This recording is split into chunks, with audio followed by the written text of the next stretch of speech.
Hello, welcome to Remember Me, the show about the sudden rise to fame. Each week we talk to the people who burst onto our screens. We talk the highs, the lows, the headlines, and what happens when the attention fades. From tabloid chaos to early internet madness. So where do they go and what are they up to? I'm Maisie Adam. And I'm Scott Bryan. Don't forget to like and subscribe to the YouTube channel so you never miss an update or an episode.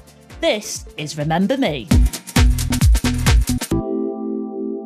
Hello, joining us in the studio today. I'm very excited, Scott. We're bringing out the big guns.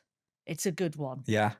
Big guns, big boy Biggest bands in guns. the buff level guns. It's pop star Gareth Gates. Gareth, who doesn't know Gareth? Right? Because he was on one of the biggest shows of the noughties. And he was the first one. The first one, Pop Idol, but all the way back in 2002. Will Young pipped Gareth to the post with 53% of the public vote. So not a Brexit vote, No, but not far off. But it's up there. There's certain things you remember from your life of like big votes. Yeah. Brexit being one. Gareth versus Will, another. Who Shot Phil? From EastEnders. You could vote in that. Do you remember? You could, yes. You could vote on who you they reckon even shot delayed Phil the Mitchell. football. They delayed the football by about 15 minutes. It was one of the only times they've ever done to that. find out who shot Phil Mitchell. Yeah. On EastEnders back in the day. But this is it. Like, this is from that era, as is with Gareth versus Will, where it had everyone in a crux to the point where you could delay other programming for it. Everybody was sat in front of their TVs to see who would win Pop Idol Series 1. And this was like a revolutionary time in TV because it was the time in which you could vote by phone. I think it was also the time in which anyone could be a star. This whole idea, like you can just have a talent and be around the country. And I think also be so interested to hear from Gareth about kind of what it's like to be on a show that then goes completely and utterly stratospheric. Because no one really anticipated that it was going to have 14 million viewers. That's such a good point. Everybody else from here on applies for Pop Idol or X Factor knowing what it can do for them. Yeah. Knowing that this is going to be make or break.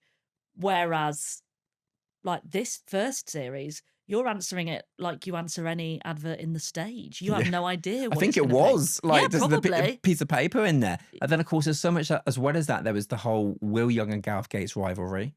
Yes. The hold that had on our nation, the hold it had on me. Everyone was Team Gareth or Team Will. What were you? I was I would like to say Team Will because seeing Will being so open about his sexuality actually meant a lot to me when I found out about my own a couple of years later. It had a really big impression, but it was Gareth and the hair. It was Gareth. I was replicating the hair with my mum, who thought it was a little bit ridiculous. What, you were having the little gelled I was twists? doing all of it, yeah. Really? I was really, really leaning quite hard into it.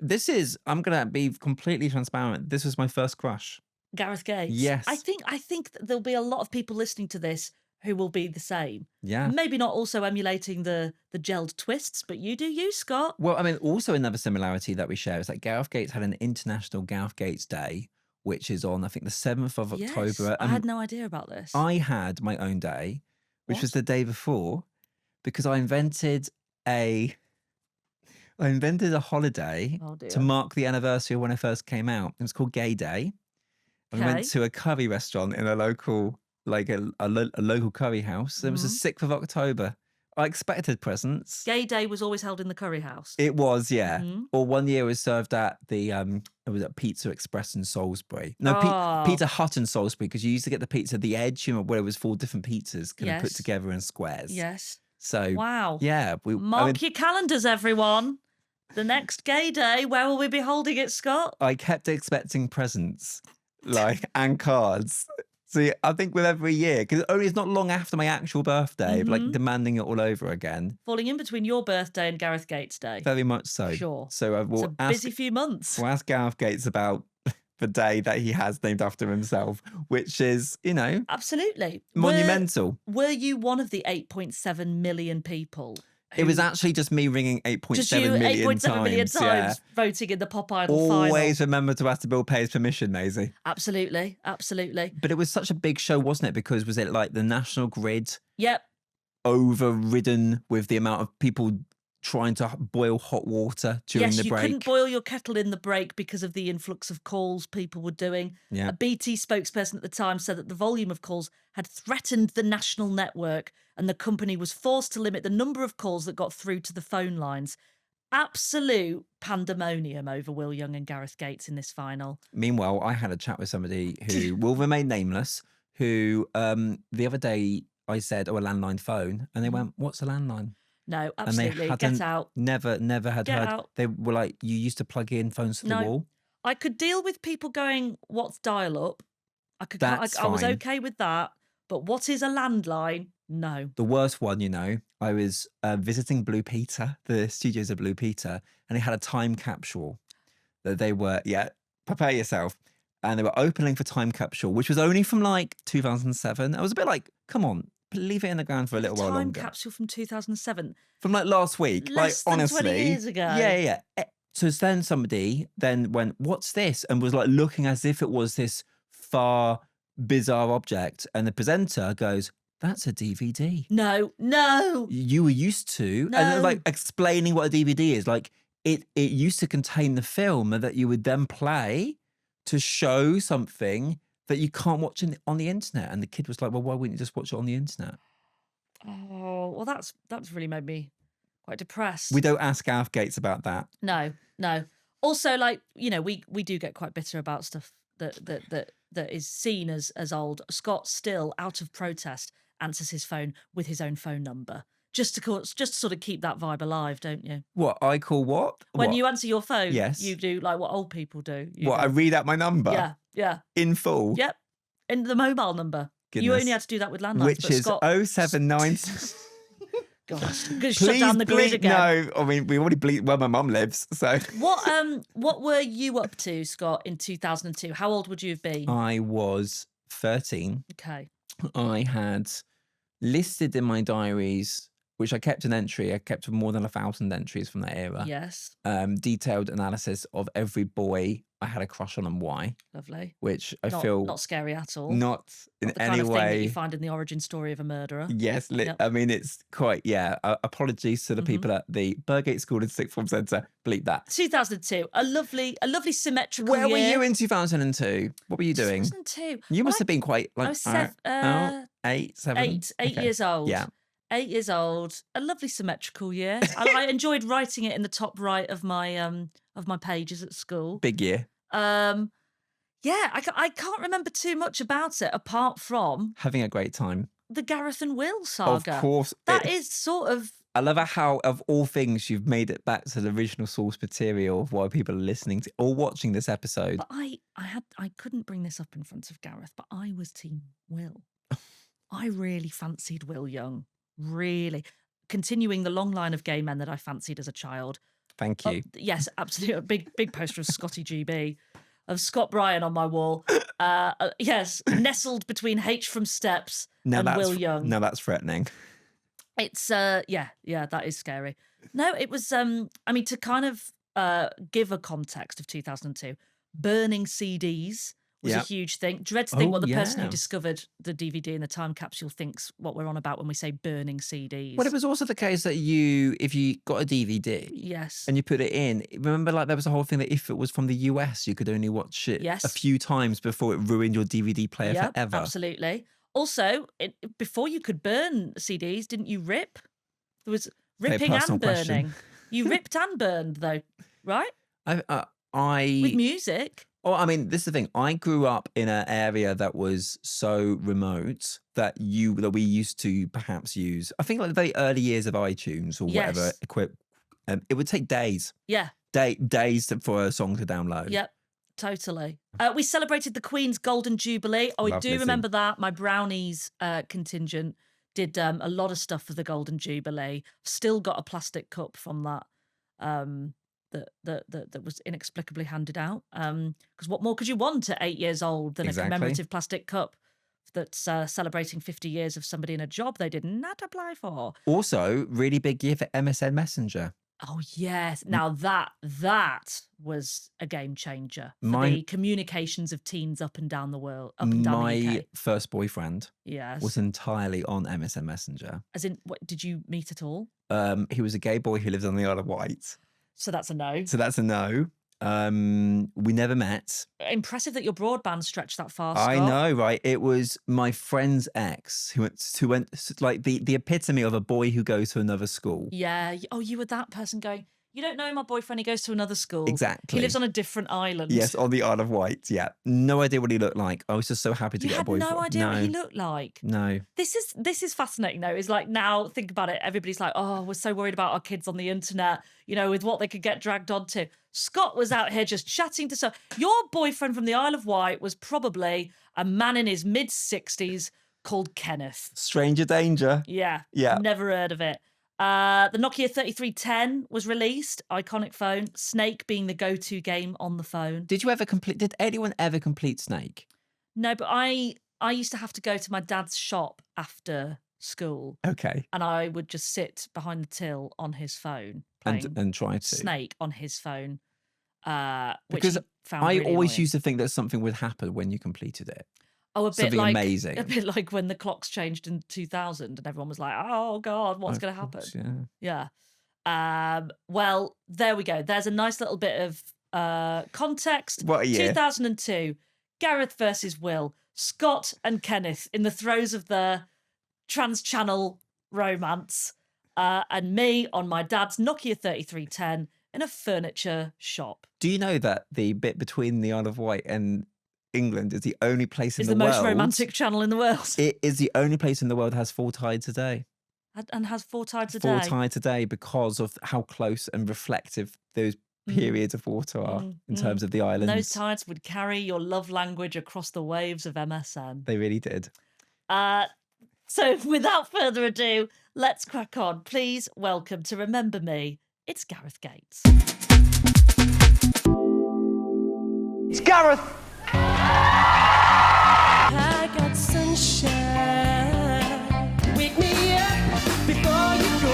The sun fall down on me. Yeah. Gareth Gates, welcome to Remember Me. Thank you for having me. I love this. I'm so excited, Scott. I wish I could tell my 11-year-old self now. Because I watched your series, obviously, like 14 million people did. I also remember using so much Brill cream in my hair to try to replicate it that my mum then told me to wash it off over the sink. So, Oh, wow. Yeah. Wow. And thank you for wearing it today, Scott. So good of only you. a little bit of hairspray. Oh, but no, it's such a delight for you to be That here. hairstyle just kind of gripped the nation. It really did. I don't know what happened. I invented it in the bathroom as a kid, and then the next thing I knew, every sort of young lad was wearing their hair as, kind of spiky Sonic the Hedgehog type. Yeah. And, I got a massive hair deal with Weller, and I was like, how did this happen? It was distinctive. A for lifetime sure. supply. Terrible. I loved it. I had a smash hits diary that came with a magazine that had your face, Will Young's face, and one of the girls from Atomic Kitten. Yes. But it was just the cutout of your faces, like it had just been taken out. And your silhouette had the individual spikes of the haircut. Right. So it was sort of, Sonic is quite a good comparison. It's quite the silhouette. Daughter calls it that. Obviously she wasn't around then, but she was like, Daddy, what was you thinking? I was like, oh, there we go. I mean, we have to start, Gareth, with Pop Idol because it's what exploded you onto our screens and propelled you to stardom. Where did that come about from? Were you aware of kind of the scale it was going to have when you applied? Well, Pop Idol was the first of its kind well before X Factor, and so nobody knew what it was. The format where the public at home could vote for their winner had never been done before. And so we went in blind. My mum saw an advert saying, are you the next Robbie Williams, Kylie Minogue? And I thought of how charismatic Robbie was on stage, gift to the gab. And I thought, well, I'm not that. I was a shy young boy with a stammer that couldn't speak. And so you know, I had no expectations whatsoever. I saw an idol as the image of perfection that everyone aspired to be like, and I just wasn't that. I was defected actually, and so you know, I didn't hold any hope. And then it just so happened I was, you know, right place at the right time. 24 years later, I'm still here, treading the boards. And what was that application process like? Because we've had people from X Factor on before who've said it was sort of, you apply, then you get asked to come and sort of perform in front of everybody goes thinking, oh well, it's going to be in front of here's Simon Sharon, here's Cowell, Louis. Yeah. and it's in front of a few people from production with a clipboard who go, yeah, Sure. all right, we'll let you know. What was it like for Pop Idol then? Yeah, there was a few of those rounds, you know, before you got to the judges, but probably only one or two. And I just remember being extremely nervous to actually go in and speak to them. I wasn't concerned about my voice or what I was singing. You know, I'd worked on that my whole childhood. You know, I kind of knew I could do that. It was the speaking that I was most concerned about. And the hardest thing for a stammerer to say is their name. And the first thing they asked me when I walked into the judges was, tell us your name. And I was like, oh, shit. And it just went on and on and on. And, you know, they actually edited that much shorter than what it actually was on the day. And it kind of changed history, didn't it? And I you know, I think I'm responsible, and I'm very sorry to the British public for I was the first, you know, of the kind to have a backstory. You know, I was that boy who wasn't able to speak, but he opened his mouth and he could sing. And you know, all the shows after that, you know, they kind of searched for that backstory. So I'm very, very sorry to everybody. Yeah, every time somebody comes in front of an audition panel now and says, well, ever since, you go, oh, Gareth! I was a little bit. It's like, what is a trauma? I need a trauma. I need something in my past to have something, you know? Was that, because you say that you were quite a shy kid, kind of, in comparison as well, I imagine, on the day to audition for Pop Idol, you're surrounded by, I imagine, quite stagey people who are very like, I was born to perform. And I can imagine if you have a speech impediment, that can be something that would make you think, well, that's not for me. Did you feel that way? Absolutely. I didn't think that the process was for me at all. And I didn't want to go to that audition, but my mum's very persuasive. And you know, I just love music. I learned at the age of 8 that I could sing, and for the first time I could get words and you know, out my mouth and lips and tongue without any, you know, kind of blocks or any tension here. And that kind of changed my world, because I could finally express myself. And you know, so I knew that I had to pursue music. But you know, I didn't want fame, I didn't want any of that because of my stammer. And you know, the live shows on Pop Idol, you know, I was always more concerned about the chat with Ant and Dec afterwards than the actual song. Oh, you know, really? That was the reason I was there to perform, but you know, I wasn't bothered about that. I was just going, oh God, I need to speak to Ant and Dec, and we'd rehearse the chat beforehand. But it was always talk about a baptism of nightmare. Fire. You know, that's pretty. I imagine the scenarios that you can be worried about anyway, but live TV chatting after doing quite a nerve-wracking performance on a show that's being watched by millions of people. That's the ultimate challenge for anybody, let alone factoring in a. It was hard. It was hard. But you know, in a sort of weird kind of way, you know, having a stammer was always a very negative thing. But for the first time ever, having a stammer was actually a positive thing in my life, in that it actually got me noticed. You know, I'd always try and hide it from people as a kid because I was badly bullied. You know, beaten at school at times, and it was hard. And so I was always different for, in a bad way. But for the first time it got me noticed, I stood out from the crowd and I was like, oh, wow, maybe stammering's cool. Maybe, I don't know. I mean, it must have meant also a lot to other people who have a stammer as well, seeing that representation on TV, because I had a stammer.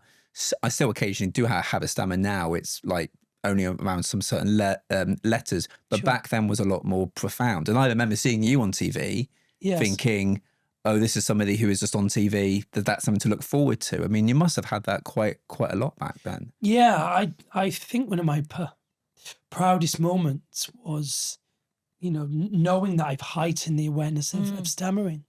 And for anybody who has any affliction, to encourage them to not let that define you or dictate what you do in life and what you become, and to push forward to achieve whatever you want to achieve in life. And, there's lots of stammerers that have told me over the years, thank you for heightening the awareness. And I'm particularly proud of that, I think. One of the things that's specific about the rise to fame that you've had, i.e. through something like Pop Idol, compared to maybe other people in the music industry, is this it's a very kind of noughties thing, isn't it? Of that era of shows like this, is like an overnight success. You go in a very, very short space of time from being this young lad, this young shy lad from Bradford, to suddenly you're Gareth Gates on everybody's screen, singing these songs, getting people to vote for it. People feel really invested in your future. What's that like to experience on one person? It was crazy, and I think the fact that we didn't have anything really before that, to kind of as a gauge, as it were. We just and it felt like it was literally overnight. I was able to walk down the street, nobody knowing me, and then everybody, oh my God, you're that guy from TV, and I was like, oh, okay, wow, this is new. And then to be everywhere on every front cover of every newspaper, every magazine, it was really crazy. I think I was fortunate that I was so young. I was 17 at the time, and so I didn't really think too much about it. I just thought, this is fun, and I'm kind of living the dream, and and I took it just as it came, I guess. Was there a moment that made you go, oh, this is weird? Just in terms of, I think, having that kind of sudden transition, like you're trying to just things are different now. Things are different now. You're just trying to go to the shops to get some milk, or you're just trying to board a National Express bus or something. And lo and behold, it's like, oh, I can't do that anymore. Was there a moment that you just felt? It was after the first live show, both myself and Will went into Convent Garden, and it just got out of hand. Like my T-shirt was actually ripped off me, and I was like, "What is going on?" It was crazy. It was sort of that amount of hysteria and that amount of it was madness, and it was literally overnight.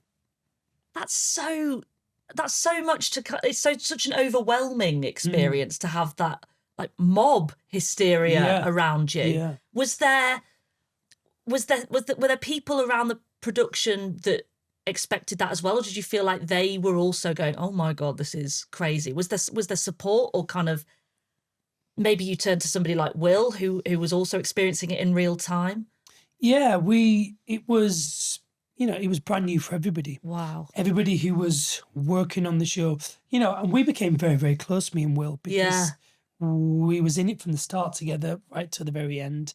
And, after that, we toured together. We had a #1 single together. So we were there from the start to the very end. And, having that person, there's only one other person that shared that with me, and it was him. And so we still speak often, and he's a good guy as well. brilliant. We had Owen Quigg, who did X Factor at 16. I think it's interesting that you bring up being so young. He thought it was a helpful element of going through that, which we were quite surprised by. You'd think, just because it's quite surprising that you sort of think, oh, actually, the younger it is, the more exposing it is. But actually, if you're I guess a little you bit see older, stuff like Bieber, and you go, God, that's so much to have on a young person. I think being so young helped. Right. Yeah, just you don't really think too much about it. You just go, oh wow, this is fun, and this is and it's all very fast paced. And the day after the final, I was flown straight out to America to shoot my first ever music video. The next day? Yeah, the next day it was so you didn't even get a Sunday? No, oh my didn't God. even get a Sunday.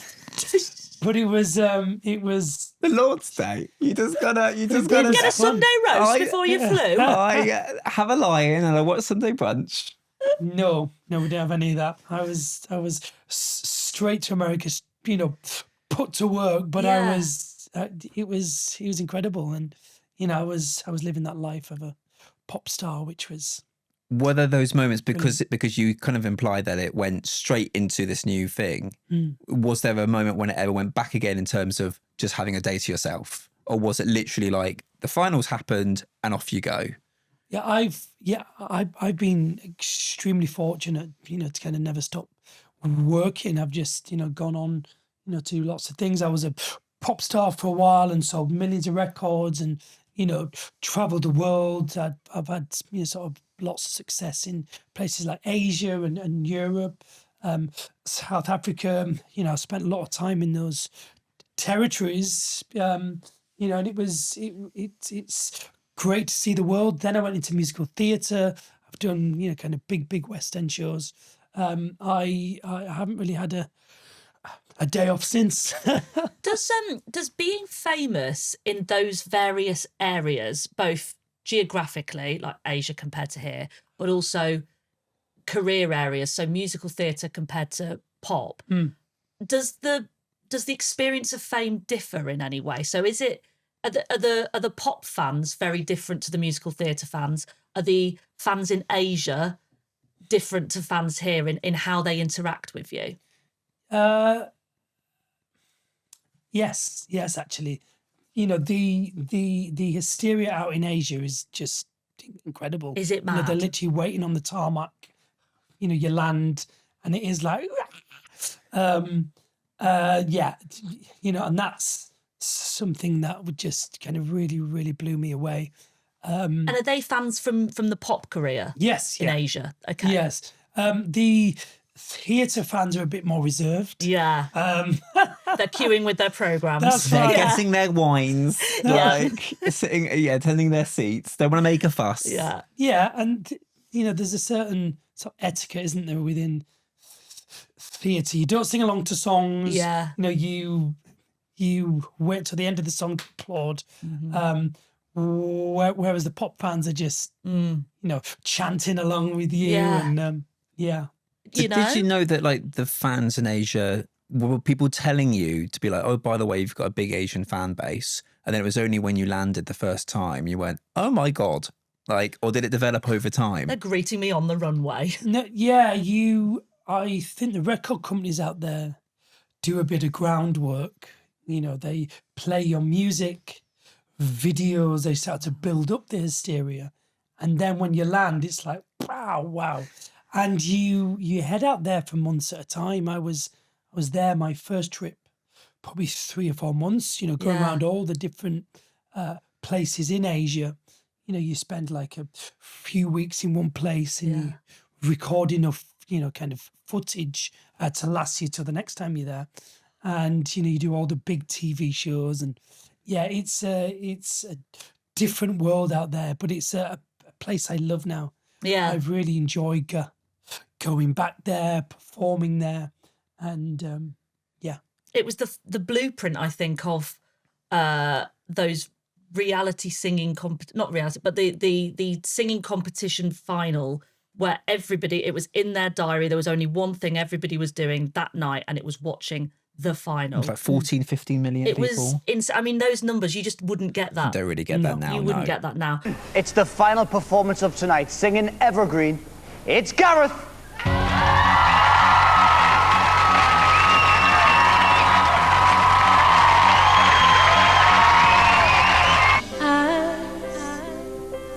Like sunrise, like a velvet to my soul.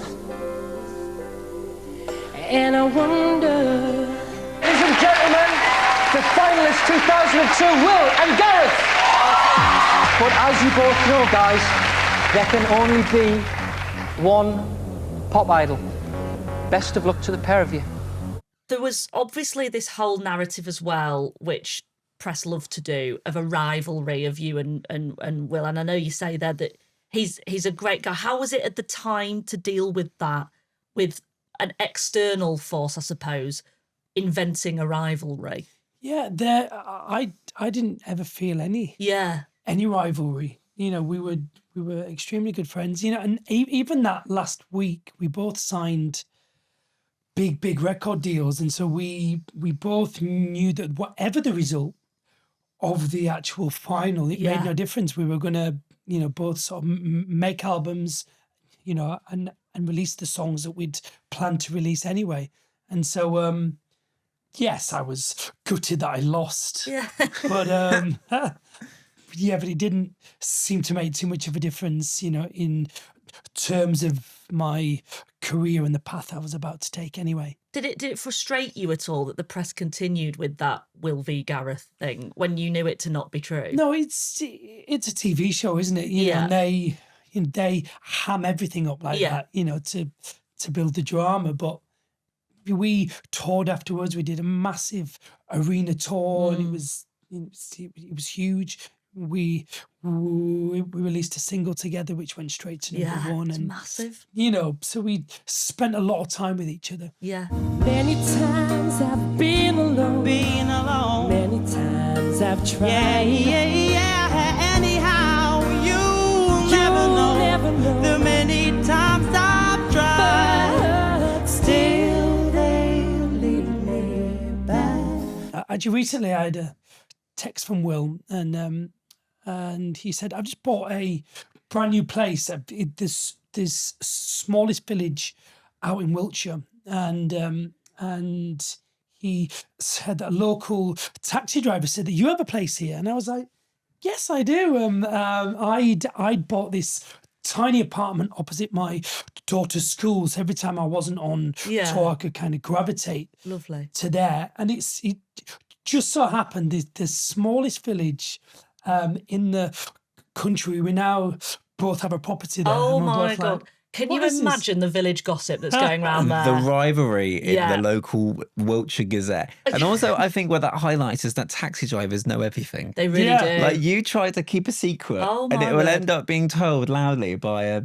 driver around the south of London. Of all the places for the Will v Gareth narrative to have been reignited, it's a small village in Wiltshire. Yeah, lovely. And he then said he walked past the local pub, and there's a local talent competition happening. Oh my God! Let's go down. Stop! I will win. Oh my this God! time. Yes, revenge, justice at last. And then this village is like, why do we have 14 million viewers? That's quite an achievement. Oh my God. Imagine now entering that competition, then seeing, oh, who else is entered? It's Gareth Gates and Will Young.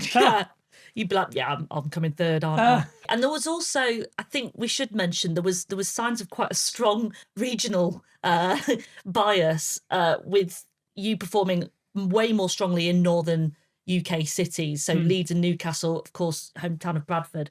I wanted to read this because the HMV store in Bradford had some fans queuing from 6 a.m. on the Monday, 2 hours before it opened, for Gareth's debut single. And we've got a quote here from the store manager, Andy Baxter, who said, "I thought we'd seen it all with Will, but in my 14 years with HMV, I've never seen scenes like this, with so many people queuing just to buy a single. You'd have thought that Gareth was actually in the store signing copies." I mean, that's crazy. At 17 years old as well, to have that kind of madness around you. It was brilliant, and those were the days where you actually bought a physical Yes, of course. CD with a, like a poster inside it, and it was, you don't really get that these days, and it's a shame, but yeah, I look back on those times with very, very fond memories, and how were your family about it? Because that's a lot for them to experience. Is like, Gareth one day is just, Gareth, the young lad, and then the next minute he's a teen heartthrob, people queuing up at 6 a.m. and you're not even there. It was crazy for my parents and my sisters. I'm one of 4 kids. Same. Yeah. It's a loud family, isn't it? It is very loud. 3 sisters as Same. well. Like, wow. Really? Oh my God, Oh my God. I'm the eldest. I'm the youngest. Okay. Yeah. And so 3 younger sisters. It was, it was kind of tough for them at times. We'd have like fans actually camping out in the back garden. In your back garden? Yeah, my parents would wake up on a morning, and the childhood home that I grew up in, there was kind of people there camping out. It's like, wow, what's going on? Bless my mum, she'd like invite them in for coffee. Don't encourage them. Don't encourage them. First thing, it was only literally. That is the most Yorkshire mum thing ever, though. Come on, have a bacon butty. Oh my God. No, they're going to rifle through his drawers. What were they hoping that by being camping out in your garden would achieve? Just to see you, just to be close to you? I mean, that's sort of the... I mean, I wasn't there, but that's even weirder. Yeah, but so under the hope that you come home and be like, hi, mum, hi, random people in my garden, and just to be close to my family. They'd visit my nan, bless her. She's not with us anymore, but she, they do the same with her. They'd go to her house and she'd invite them in, and just to be close to someone that was related to me. Yeah, that means something. Nice. Yeah. It wasn't too long after that I bought my parents a new house, and so I'm out in the sticks, so the fans couldn't get far away as possible into the garden, but they're still kind of waiting at the gates, and Did it unsettle you by the fact that people knew where your family were? Or did that not really register to you at that age? No, I was extremely fortunate to not have, any kind of issues with that. It was always very pleasant fans, and it was nice for my family, I guess. Gareth Gates, thank you. That's part 1 of Remember Me. Join us next time for part 2. Don't forget to like and subscribe to the YouTube channel so you never miss an update or an episode. The thing about it is that we were really subtle. Really subtle. And really subtle. subtlety really works between us. We don't care if you enjoy it or like it, but I mean, that would do like and subscribe. Do. We do care. No, we don't. We're really nonchalant. We're really nonchalant, but do like and subscribe. Yeah. And leave a good review if you want. If you want. It's no big deal. It's fine You don't either have way. to do it. You don't have to.